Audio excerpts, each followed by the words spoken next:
basically, thanks everybody for tuning in today. As you know, I'm in the US now, so it's super early here. I try to not talk so loud because my wife's still sleeping, my son is still sleeping. But we are so honored to have the team from Reapfield. They are David, Tim, and Jonathan. So I'm going to start with introducing Jonathan. He's the Group Chief Operating Officer of the Reapfield Malaysia. And Tim To is the Head of Sales of Reapfield Malaysia. And also we have David, who is the Real Estate Negotiator, who specializes in this area at KL Sentral. So without further ado, I know everyone attending here, you want the information. You don't want to know who we are, but you want to know what we are going to give you, right?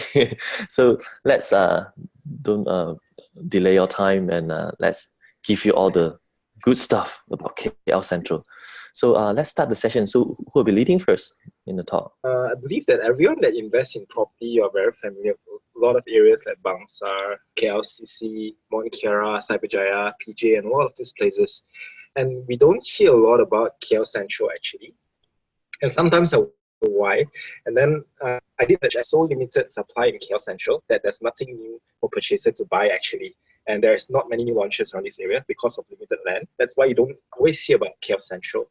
So just to show you some numbers about KL Sentral, it's 79 acres. So this 79 acres is actually after we add Central Suites in, which is the latest development by MRCB. So originally KL Sentral is only around 72 acres. There is 59 million passengers annually that commutes through KL Sentral, and that's around 200,000 daily travelers. That's a lot of people that use KL Sentral, that pass by KL Sentral every day. And of course, we have 7 modes of transportation. We have the ERL, we have the KTM, we have the KTM Intercity, ETS, Kelana Jaya Line, Monorail, MRT. So basically, to make it simple, every single train track that you see when you're driving, when you're walking, they all connect to KL Sentral. You can get to KL Sentral with any one of them. And KL Sentral also have a 70,000 working population. That's a lot of people working here. And also, it's the largest commercial development in Malaysia, 19 million square feet gross floor area in total. So moving forward, KL Sentral is a transit-oriented development. It's actually the benchmark of transit-oriented development in Malaysia. It's the flagship development by MRCB. Just in case anyone don't know, all of the buildings around KL Sentral, in KL Sentral, including Hilton, Le Méridien, CIMB Bank, St. Regis, all of them are built by MRCB, and then after that, they are sold to respective companies or hotel owners actually. So you can have a look at this simple overview. So if you can see the mic, we're just going to walk you through every single building. So this is, of course, Central Residence. And then you have St. Regis, one of the only 6-star hotel in Malaysia currently. And then you have Q Central here. Then you have CIMB Bank. And then we have the Hilton and Le Méridien Hotel here, which if you drive to Mid Valley, you most probably see it every day. And then we have MIDA, we have SSM, we have UEM here. And of course, we have Plaza Central. We have One Central also, and this is the older condominiums. We have Suasana Central and Suasana Loft. And then this is the only low-rise building here currently. This is Post Malaysia. And then we have Allianz here. This is New Central. This is Emet Life. And of course, this is KL Sentral, where all of the train tracks stops here. So moving forward. So basically, this is all of the trains that are going to pass by KL Sentral. You can see every single line eventually stops here. So if you're not very familiar with KL Sentral is surrounded by a prime neighborhood actually. So on the north of KL Sentral is actually Bukit Tungku, and you have botanical gardens. So Bukit Tungku is where all the richest people in Malaysia live. For example, Francis Yeo is living around this area. And then botanical garden, you have the largest green lung in KL. You don't get a lot of places in KL where you have both the greeneries and also high rise. And then on the south of KL Sentral, you have Taman Desa, Sri Petaling, Bukit Jalil, a very mature neighborhood. On the east of KL Sentral, you have Bukit Bintang and you have KLCC, where our signature Twin Towers, our iconic Twin Towers is at. And on the west of KL Sentral, you have Bangsar. So KL Sentral is indeed very central. It's surrounded by all these prominent addresses. So moving forward. So a lot of people doesn't know that the developer MRCB is also developing a lot of transit-oriented developments. For example, KL Sentral. This is in Kuala Damansara, very near to Kuala Damansara, a very, very huge 2,000 plus acres, if not mistaken, project. And then, of course, we have Sabija City Centre, which is coming up soon also. So the point number 3, KL Sentral is surrounded by multinational companies. So just want to show you some of the companies that are here. Cisco is here, MetLife is here, Allianz, Google, Casio, Offshore, PwC, Facebook, and of course hotel brands, Hilton, St. Regis, Meridian. These are some of the local companies. UEM is here, SSM is here, Axiata is here, Maxis is here, and SME Corp is here. Malak Off is here also. It's a electric company, something like TNB. And then, so sorry to interrupt for a while. There are messages saying that no sound, but how about the other members, listening audience? Do you hear sounds? Is everything okay on your side? If you can hear me, just type yes. So it's an isolated case. So no worries, it's an isolated case. Let's carry on. Can you actually see my screen right now? Yes, we are seeing your browser. So okay. yeah, awesome. So you have the Mickey Mapia stuff. Nice. That's great. So should I elaborate a little bit about the offices here? Can I elaborate a little bit? Yes, yes. Okay, so as far as we know, right, KLCC has been the CBD for prime office location in KL. But because of the traffic congestions, you see a lot of new place mushrooming out. You see offices moving to Damansara Heights. You see offices locating in Sabija and a lot of other places. And KL Sentral is actually the first most successful decentralized location due to its multiple connectivity. So it actually solved all the traffic congestion issues in Klang Valley. Basically, you can hop onto the train and get to work wherever you are across Klang Valley. So just to show you some facts, KL Sentral, let me show you where's KL Sentral. So this is KL Sentral. This is the last office that's completed in 2014. Upon completion, the entire KL Sentral, there's around 8.317 million square feet office space in total, including Plaza Central, One Central, UEM, MIDA, SSM, all of this, new towers, Menara CIMB, Shell, Menara One Central. So all of this add together, that's 8.317 million square feet in total. And KL Sentral's average occupied space increased by 12.7 between 2008 and 2017, compared to 4.5 for KLCC within the same period. So it's almost 3 times KL Sentral compared to KLCC. The average office rental space per square feet raised from 4.4 per square feet to 7 ringgit per square feet rental in 2017, with an average growth of 5.3%. That's pretty significant because when, as an investor, you'll be always looking at 4 point something percent, but this is 5.3%. And the average gross rental in KLCC was higher than KL Sentral from 2008 to 2015. But from 2016, the average gross rental in KL Sentral surpassed KLCC actually. So KL Sentral, why is it so relevant to investors, tenant and workforce? First of all, sorry to interrupt. Did you change the slides already? Because I'm still seeing the. No, we're still here. Just elaborating a little bit. Okay, because you're pulling up the number and some. Okay, awesome. Yeah.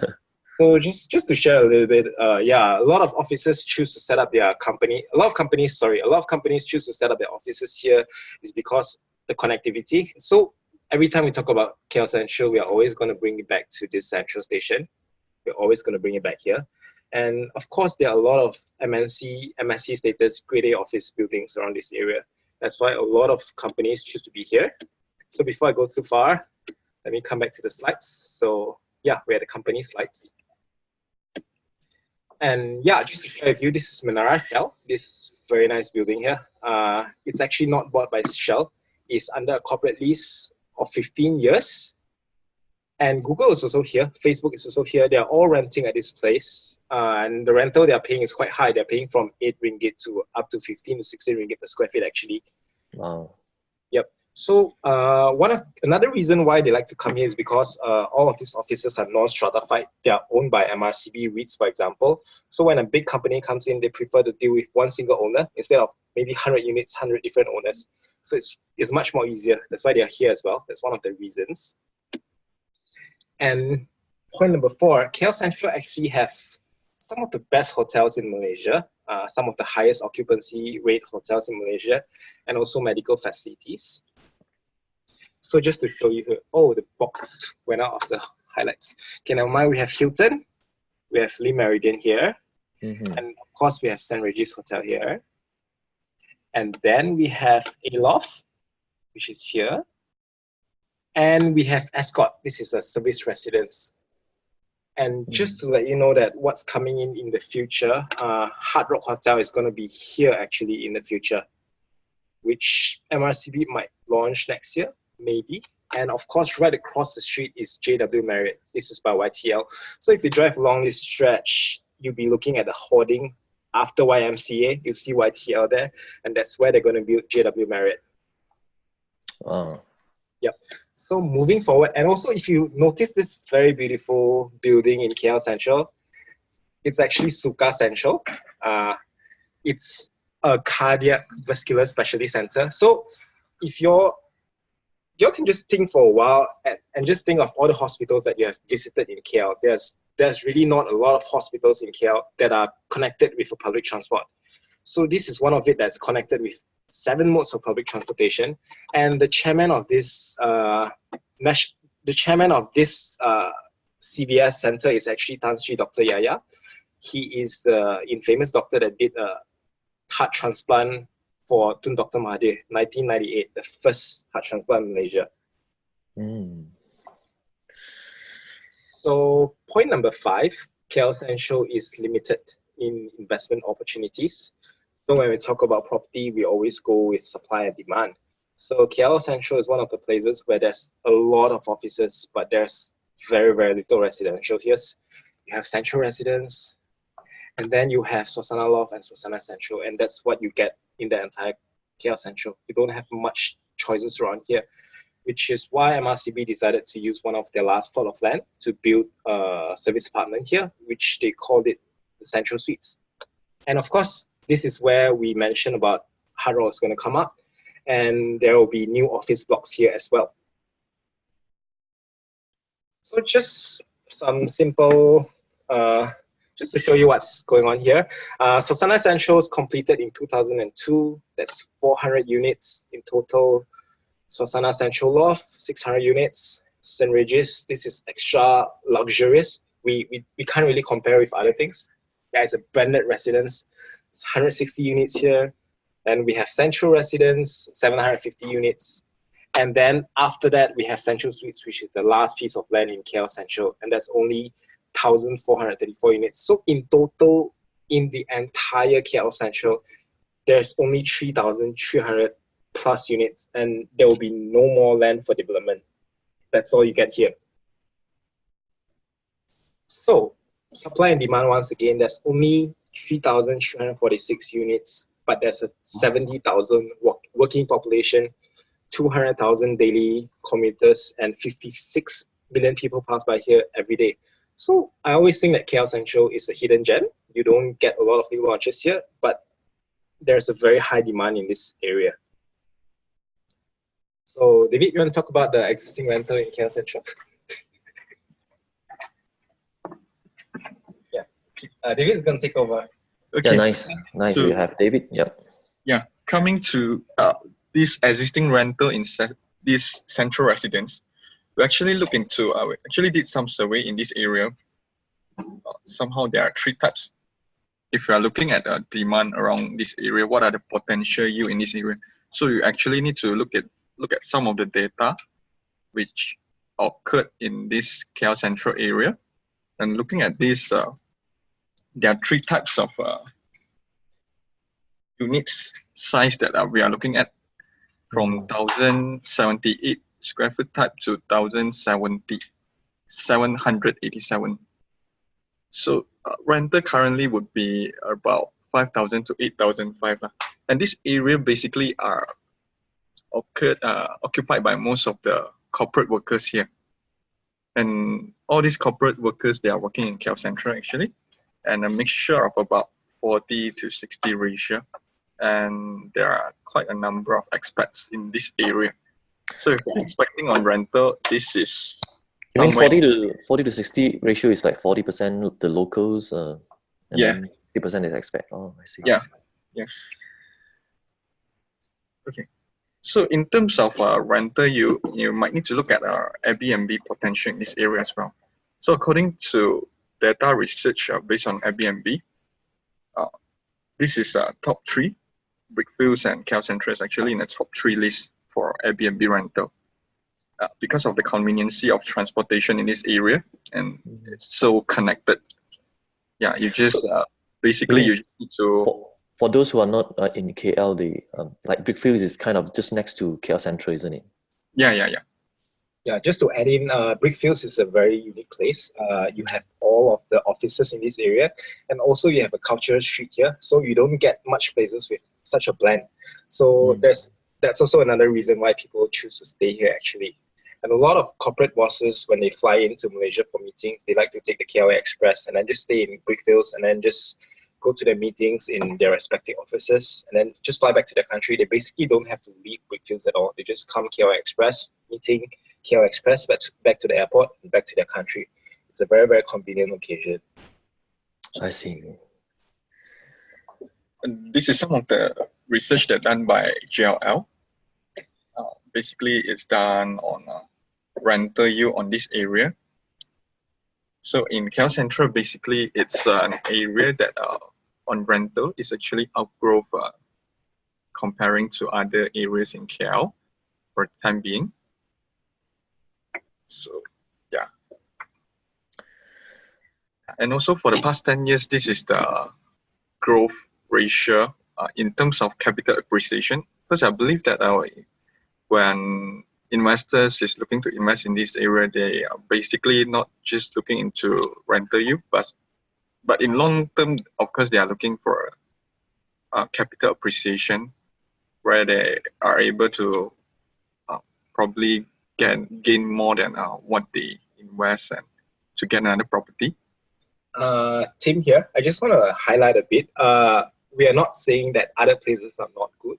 We're just saying that actually the overall property market in Malaysia is growing, just that KL Sentral is a little bit more significant because there is very, very little supply. So it makes the growth more significant actually. So KLCC is also growing 2.2%, Mid Valley is growing 5.5%, Mont Kiara is growing as well. Just that KL Sentral has relatively lesser choices, which is why the growth is much more higher. I see. So it's very hard to put up more supply for the high demand, isn't it? Yeah.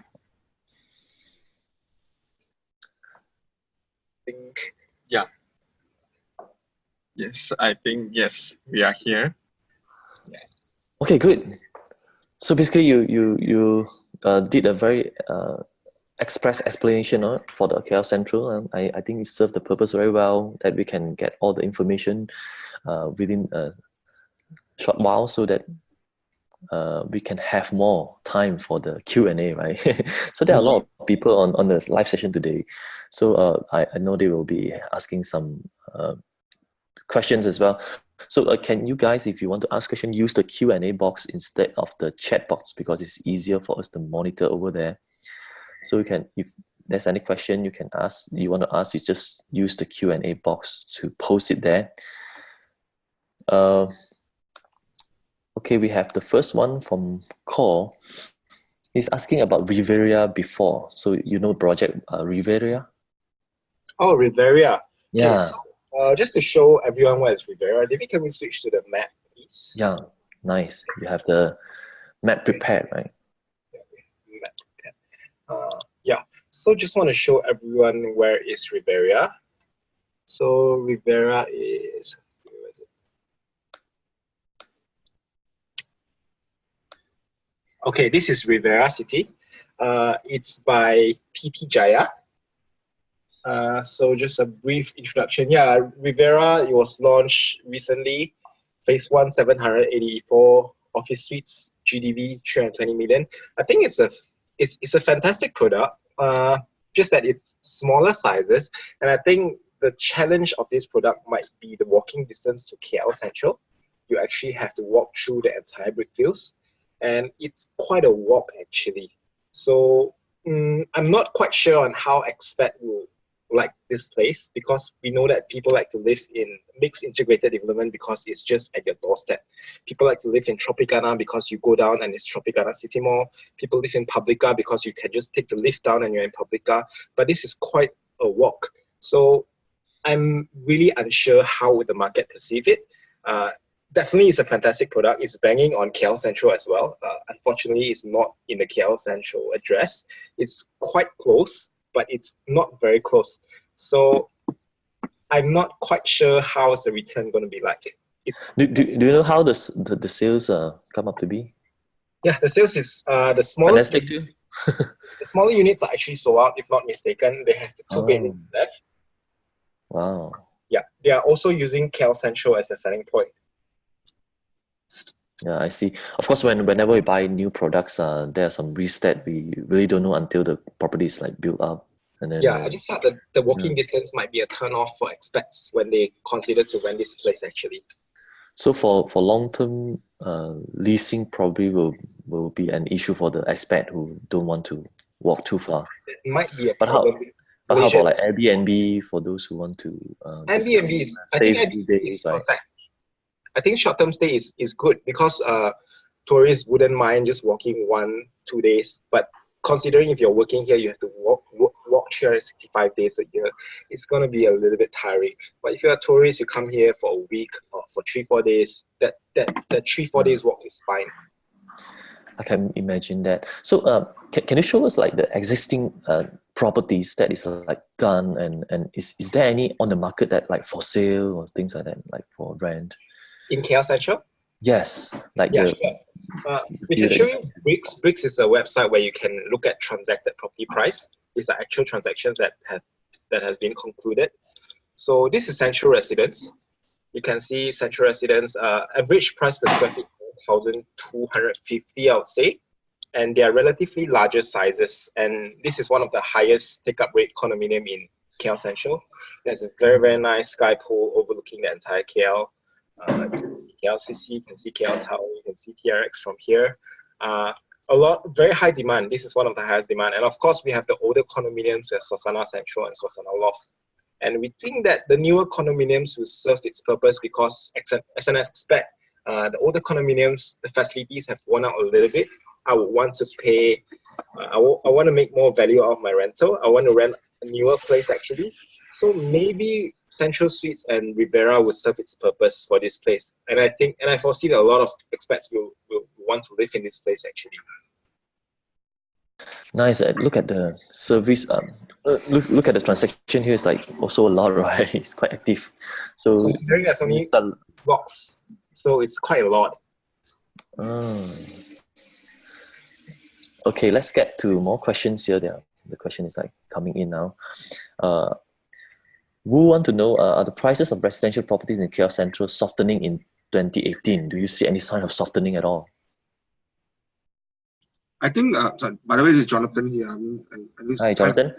Time for me to say something since I'm waiting for 20 minutes. But anyway, I think the take-up rate for the newer products like Central Suites have shown good interest in terms of how public feels that there is still value coming in right now, even at the retail value. And I think because there's a lack of supply for certain type of units in KL Sentral right now, in terms of the ability to purchase, perhaps you can buy a bigger unit in KL Sentral right now from the secondary market, but for the smaller units, the single bedders, the two bedders, you probably have a lot of limited supply. Therefore, I think it is still holding pretty strong. As you can see, the data transaction showed just now from Bricks that you have a lot of transaction in 2017. And because of the delay in terms of reporting of the data for 2018, I believe the pattern is pretty consistent in terms of transaction record as well. And from our perspective, where we are seeing a lot of transaction happening daily in Central Suites, we believe that there is actually a good traction. For example, I believe in the month of September we had like 29 million sales or something like that. Yeah, actually the whole Wow. amount. Yeah. So I believe that the what do you call it? The market is still keen to absorb whatever stock that is still there right now. So I don't foresee any sort of major correction coming into this area, and it's because, like what Tim say, it's a very supply and demand driven kind of market, and where you have a lot of demand but very limited supply. Since we're talking about Central Suites here, can you put up more information about that project? Like maybe my audience Okay, can Central have Suites. more understanding about that.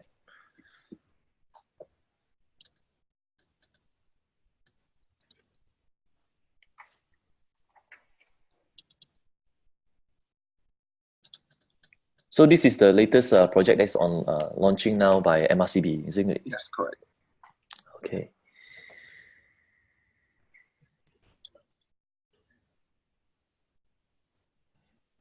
Give us a minute. We're looking for the document.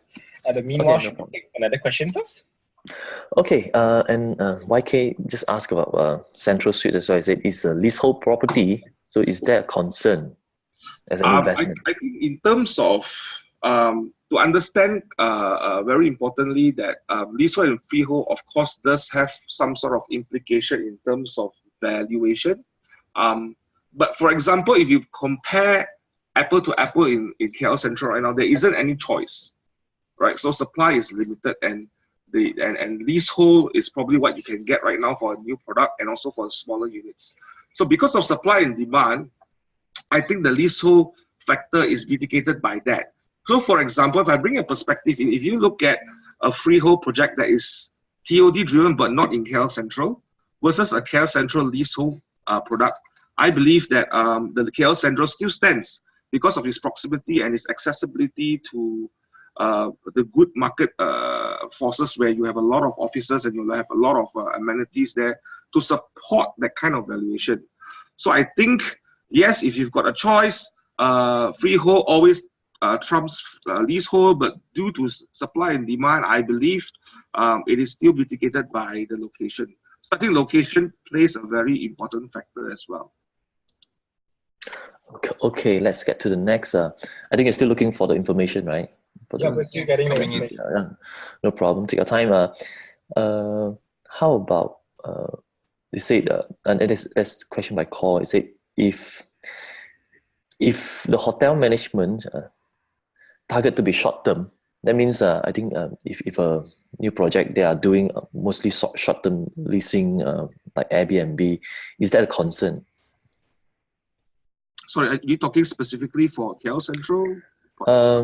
Or I think it works. I think like Rivera sometimes when they, for example, like Rivera, when agent market the project, right? Some of them say they are going to do like doing the short term Airbnb stuff. So this is like the whole block is going to be like that. So so is that a concern for an investor? Do you think anything specifically? I think when the investors look at products like Riviera and Central Six, for example. So Riviera is very clearly geared up towards what do you call that, short-term leases.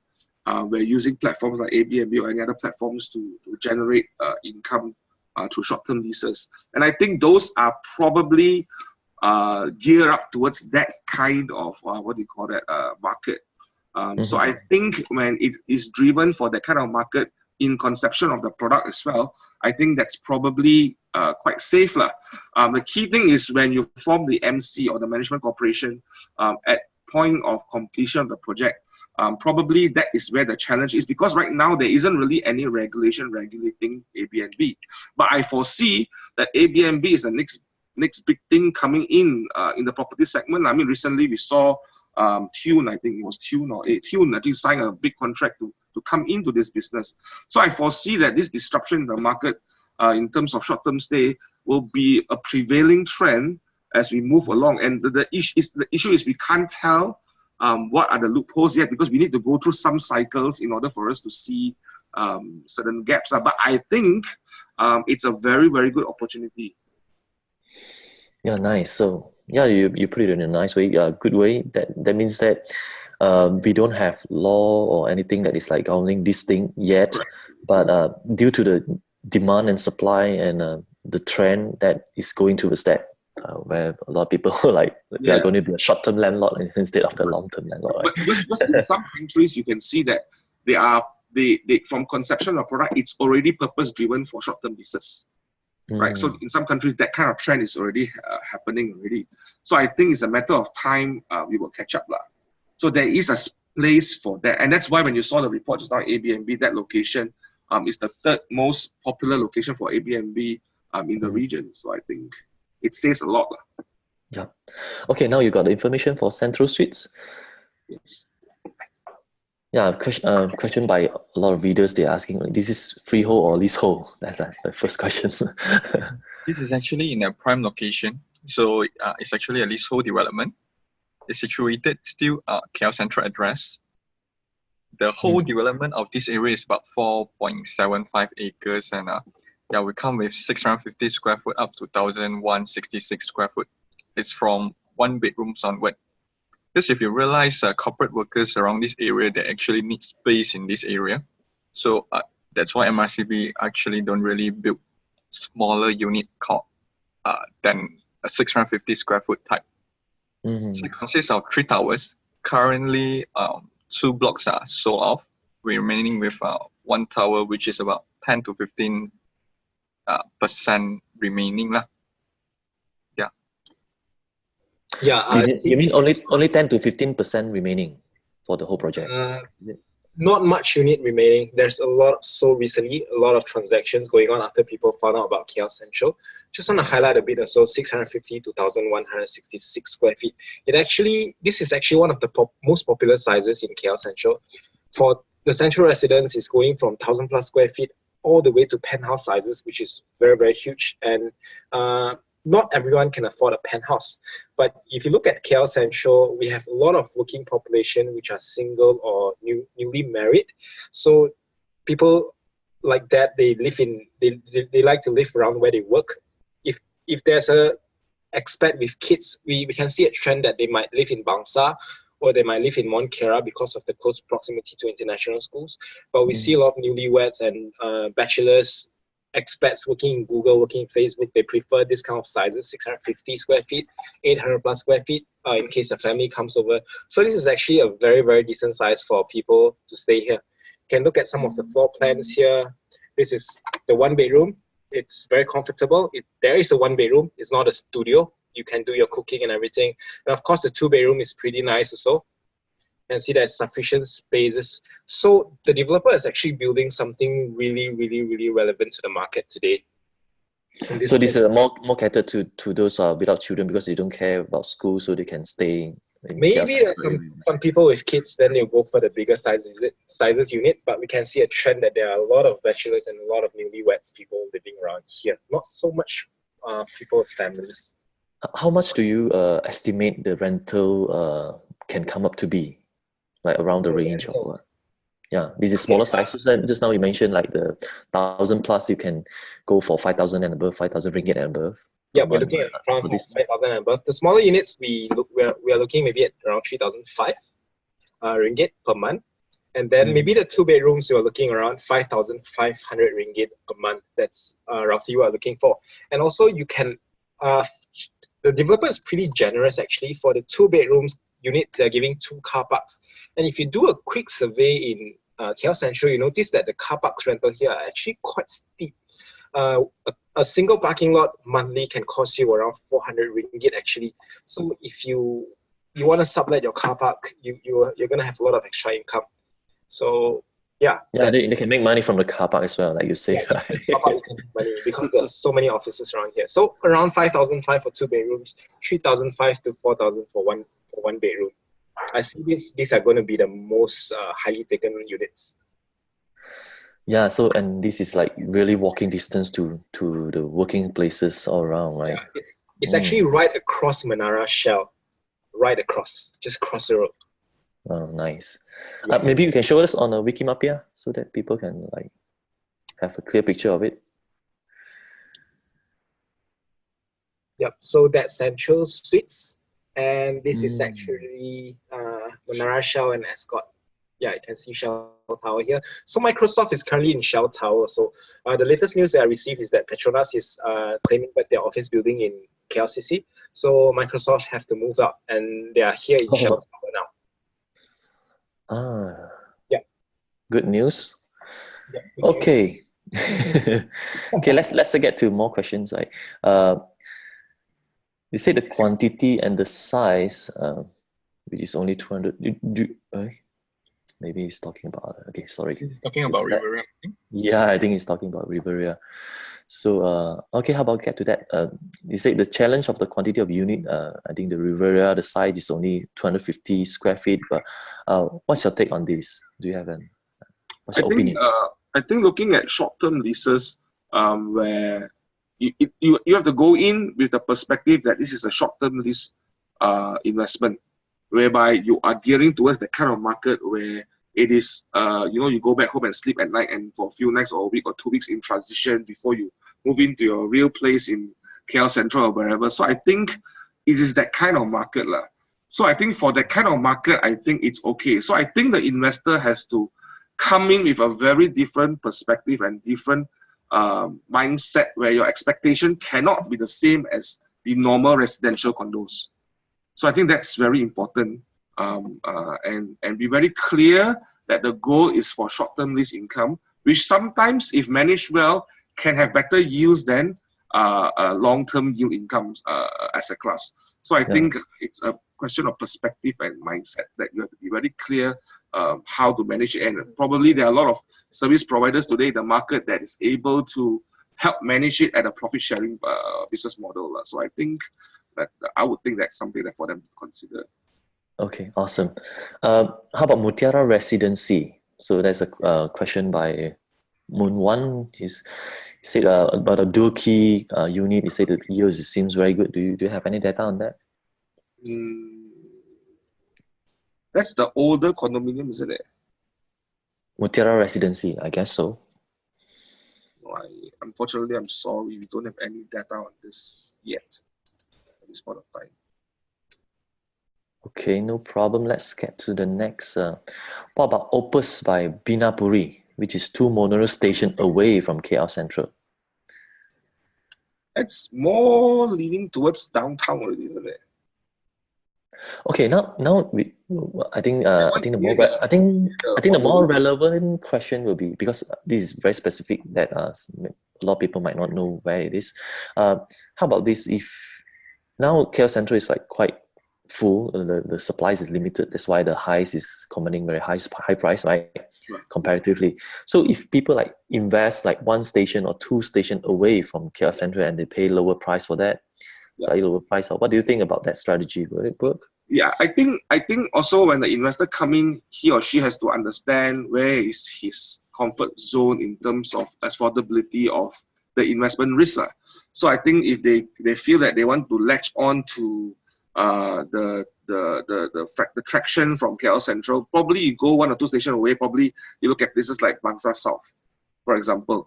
There's this development called KL Gateway. For example, as an example, we have similar characteristics. Only thing, you have one access, which is the one LRT line going in there, but you've got integrated shopping malls, you've got office, grade A office, stratified grade A office, you've got normal residents, you've got upper range residents in the area, plus you've got the UAA projects over there, which have multiple grade A offices as well. I think the key thing is to identify key areas where they are having high impact economic activities. So such as grade A office are a pool of crowd or people that have certain level of disposable income. And this is very crucial in order to have a good economic activities in that location that will spur demand for consumption. So I think places like that would be a good example where they can latch on. Maybe it's probably 80%, or maybe you get a discount of 20-30% away from that price range. You probably get something there. So I think it's worth considering, it's worth looking at. I think it boils down to the comfort zone of what sort of risk you're willing to take. Okay. After Central Suite, do you foresee still any project coming up? Or Central Suite they haven't fully launched everything? No, actually, Central Suites, there's only 3 blocks, and MRCB has already sold out 2 blocks. There's only 1 block left, which is the take-up rate is very high. So after this Central Suites, you can see here, and then MRCB is going to move on to this Lot F. This is going to be the final plot of land in KL Sentral. So this is 5.07 acres, gross floor area 3.15 million square feet. Hard Rock is going to be here, and there's going to be new offices here, this whole triangle. So after this, the entire KL Sentral is fully developed. Of course, you have YTL, Marriott here. So the next thing that people might want to speculate is around this area, which is where SP Setia just acquired this land. It's called Setia Federal Hill, but currently there's no news about what's going on around this area yet. But this is the next big thing around this area. Oh, nice. Thank you. Let's get to a question by Roger. It said TRX exchange. Would multinational companies shift their offices? The only thing lacking is educational institution in KL Sentral. So if he comments, I think it's right. There's no school in the KL Sentral, right? Yeah. So I think we need to go back to KL Sentral and not look at it as a regular township. I think looking at the population in Malaysia today, you are looking at 69% of a working population where the median age are around 28, 29. So I'm saying that they're probably the younger generation who are in the Gen Y. Global data shows that 50% of the working population will be Gen Ys. And they are probably born in 1981 to 2000. So the age group between 25 to something like 35, 37.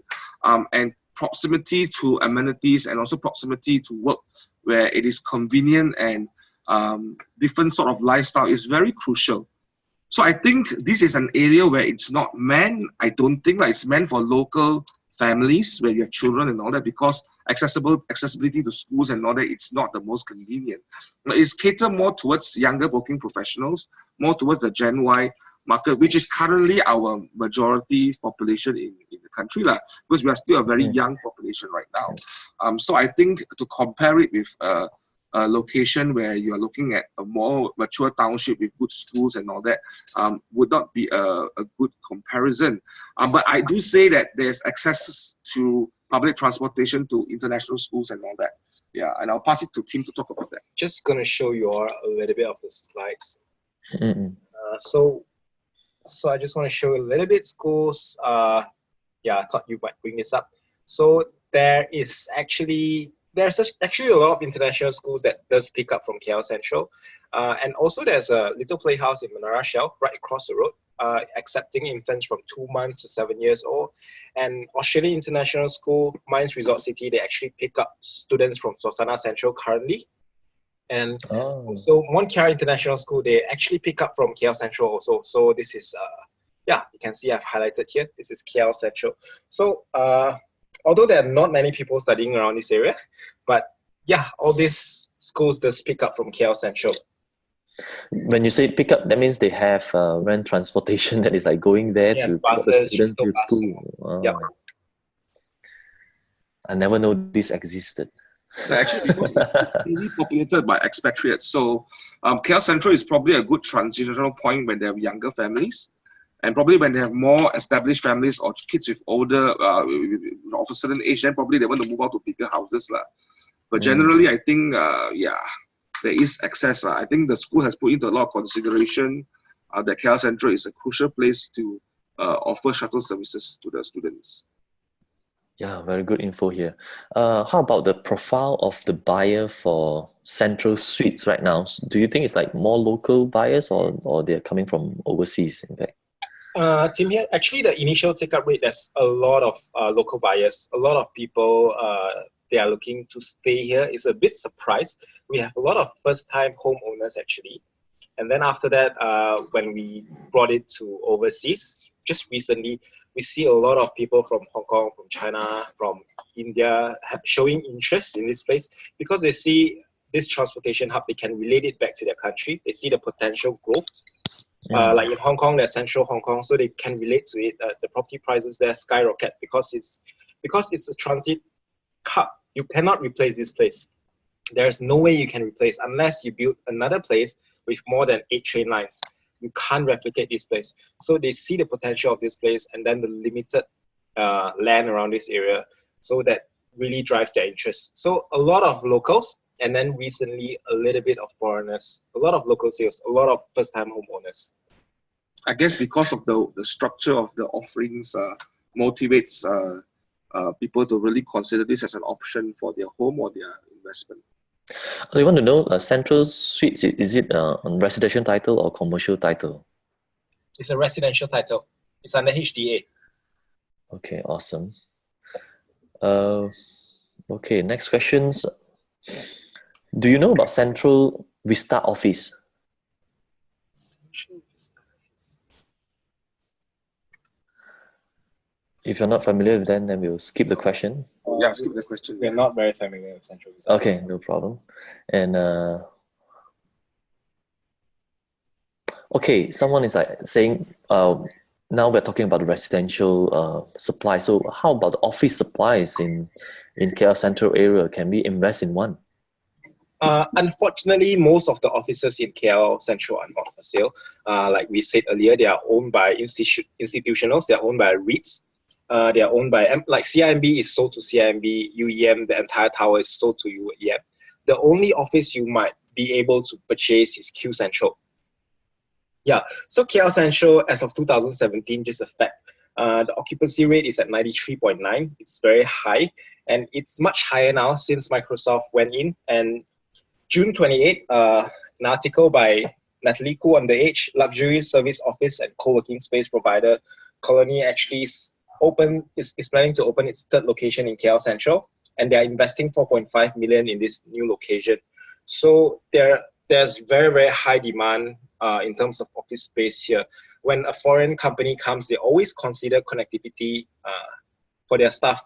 It's very easy for them to get to work. So KL Central will always be KL Central. It cannot be replaced. So if you have the budget to buy an office in KL Central and there is one for sale, if there is one for sale, you can definitely buy it. I think it's a good buy.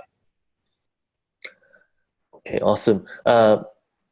Louis want to know about the KL Central capital appreciation. I think you have a slide showing that just now.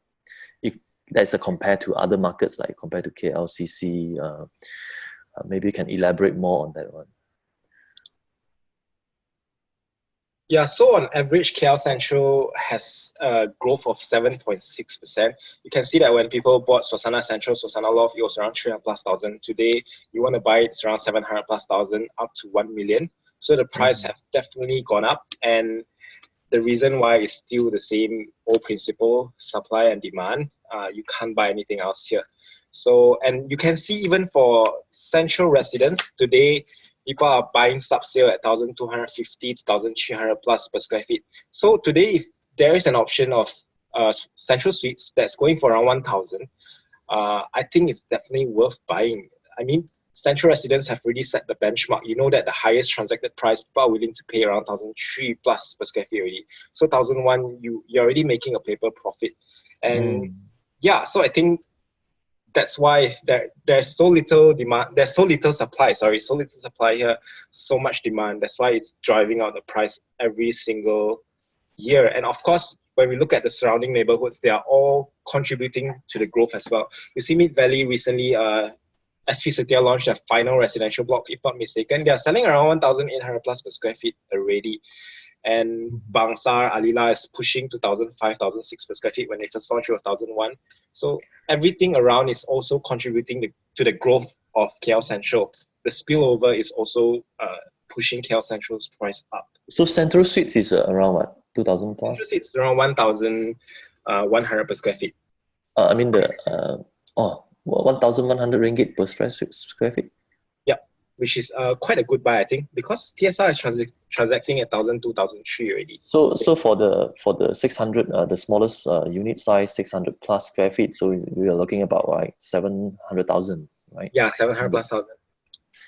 Okay, so Steve want to know, is there any smaller unit available still, like the 600+ square feet one? Yeah, there are still some smaller units available. Not much, really not much. So if they want to know, they can contact you, right? Yes. Yeah, they can contact the number here. Okay, how about the assessment, like the taksiran, the cukai taksiran assessment, is all kind of it's a much more expensive rate for the commercial title. So is this one, are we going to like pay for the residential, right?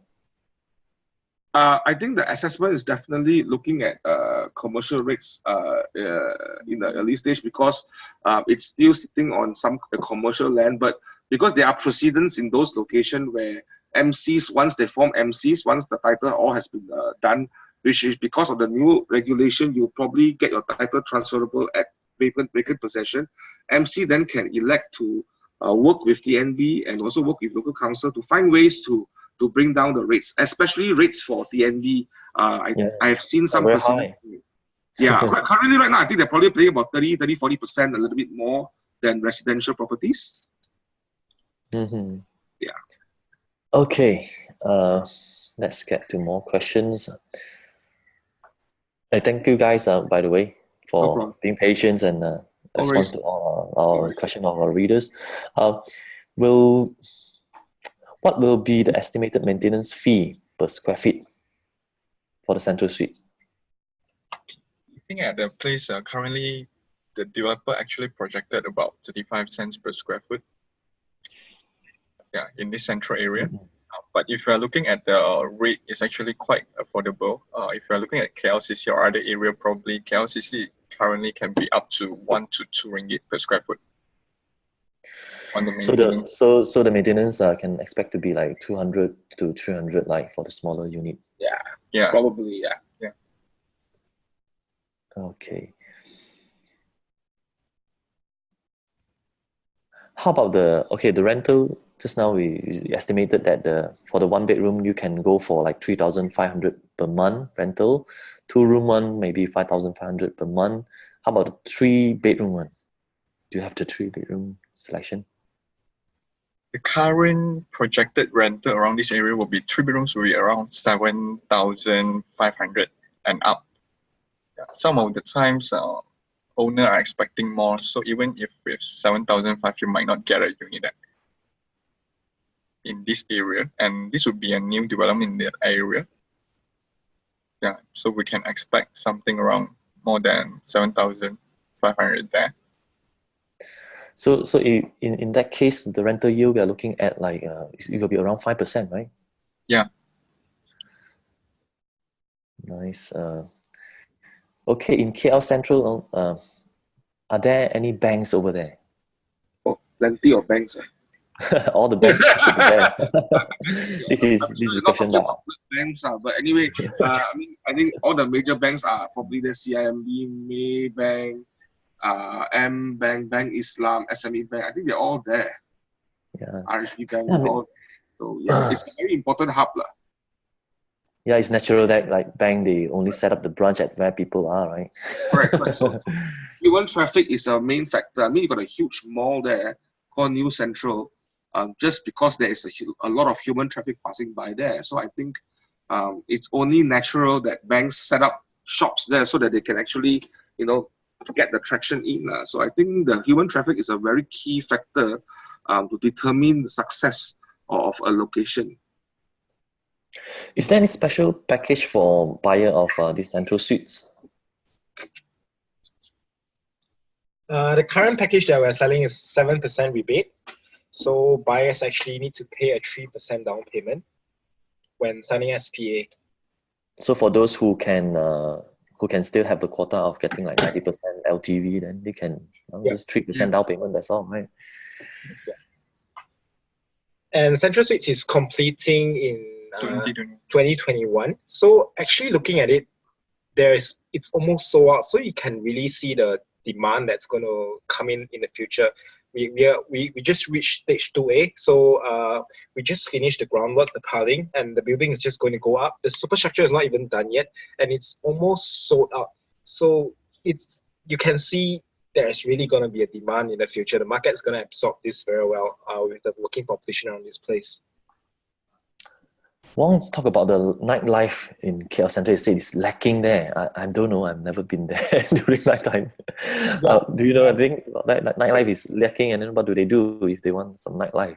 Okay, we're just going to go to the browser to find something. We can search for KL Central Suites.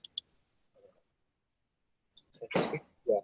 So currently, yeah, I agree with this. There's currently a bit lack of nightlife in this area. A lot of people living around this area, they actually go to Bangsar. They go to Bangsar, which is very near. But just to share with you, MRCB is pretty thoughtful on this. So below Central Suites, there's actually two levels of retail. Below Central Suites, there is, how many lots do you remember? There's 42 lots of retail in total. Sorry, there's 41 retails in total in this entire area below. So we'll be expecting a lot of eateries and a lot of maybe, hopefully, we'll see some pubs, bars and all to come in to cater to the expats lifestyle. So yeah, in Central, in KL Sentral, all of the condominiums like the Central Residence, Sosana Central, Sosana Loft, Escort, and also St. Regis, the higher end one, you don't have this kind of eateries and all below. So the developer is actually on trend. They know that youngsters are looking for mixed integrated development where you walk down, there's retails and everything. So they're building something that's really relevant to the market, and hopefully we will see pubs in this place that's gonna cater to the nightlife of the expats in this area. Nice. Okay, how do you compare the scarcity of land in KL Sentral to the KLCC area? So would you think KLCC be a good investment too, given the future bullet train linking to Singapore?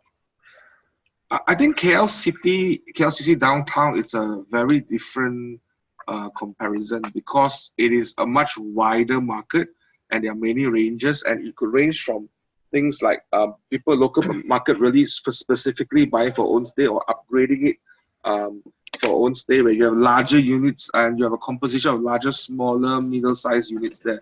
So it's a very more sophisticated market and it's a broader market. So I think KLCC, it's definitely a very international hub for the nation and also the region, with the potential linkage to Singapore via the high-speed rail that's being postponed later. I think there are a lot of potential in KLCC areas, but it's a very different comparison. So I think in KLCC, one has to be very clear of its objective. What sort of game plan does he want to look at in terms of investment? Because there are some investment, there are some buildings that are meant for investment. Some buildings are meant more for own occupancy. So I think these are very key, important questions they wanted to ask themselves first in terms of their objectives.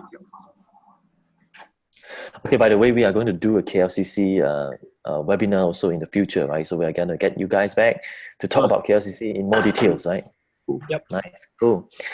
And stay tuned for that if you want to know more, right? There's a question about by Maya. Is it any mosque nearby? Any mosque nearby? I think in the whole of KL there are many mosques. Many mosques. I think probably there's suraus definitely in the KL Sentral area. You probably get the nearest one. You're not too far away from Masjid Negara. You're not too far from some mosque in Bangsar, I think. Yeah, there are some mosques nearby, yes. Okay.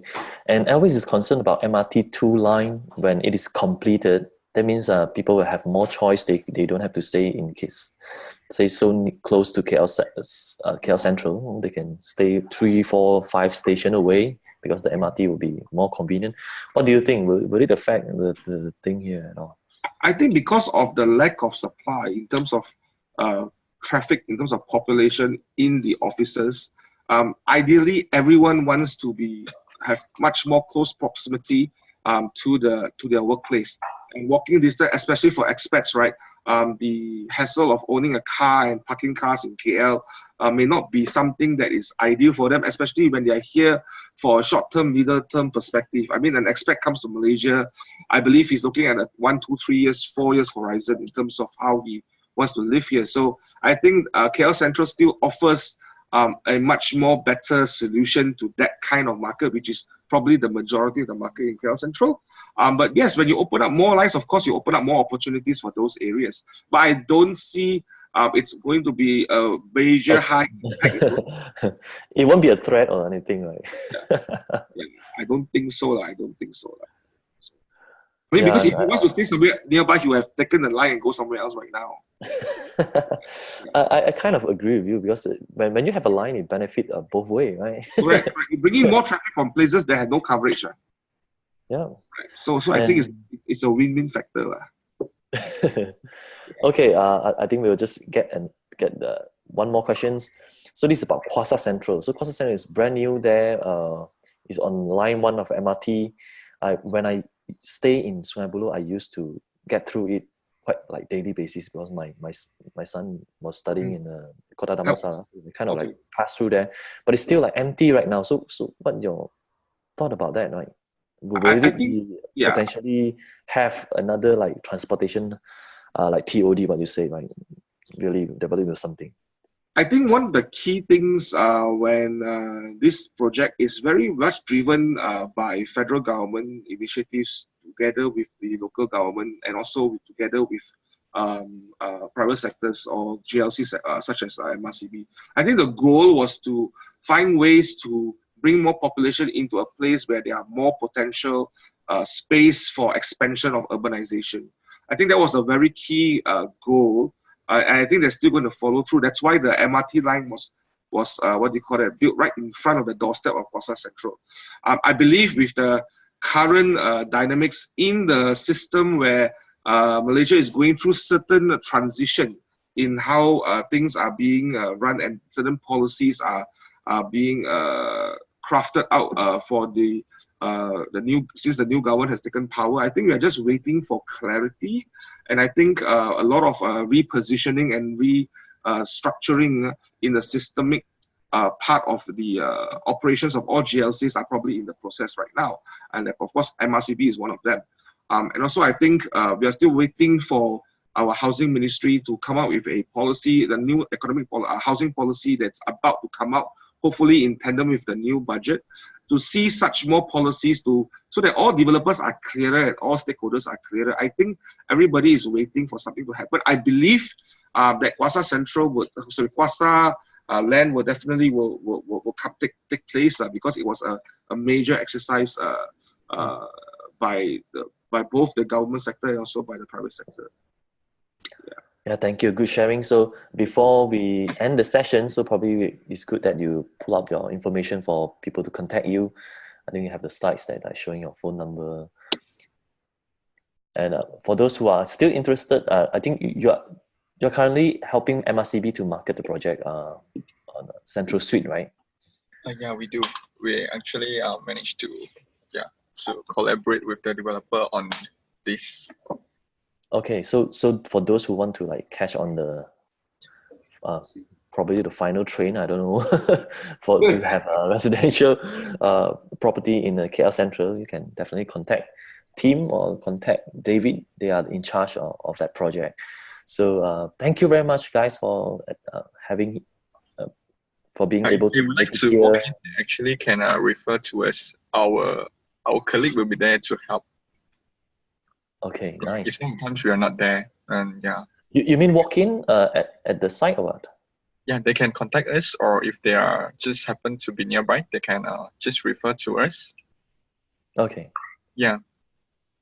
So for those who get to know this, you can definitely contact Tim and David, call them or WhatsApp or anything, so they're ready for you.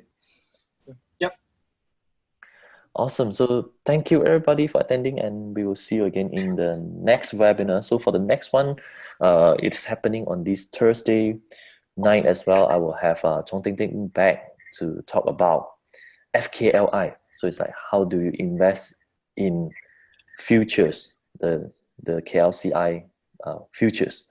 So get back here and we will share more information with you. Thank you everybody. You have a good night. Thank you, Casey. Bye-bye.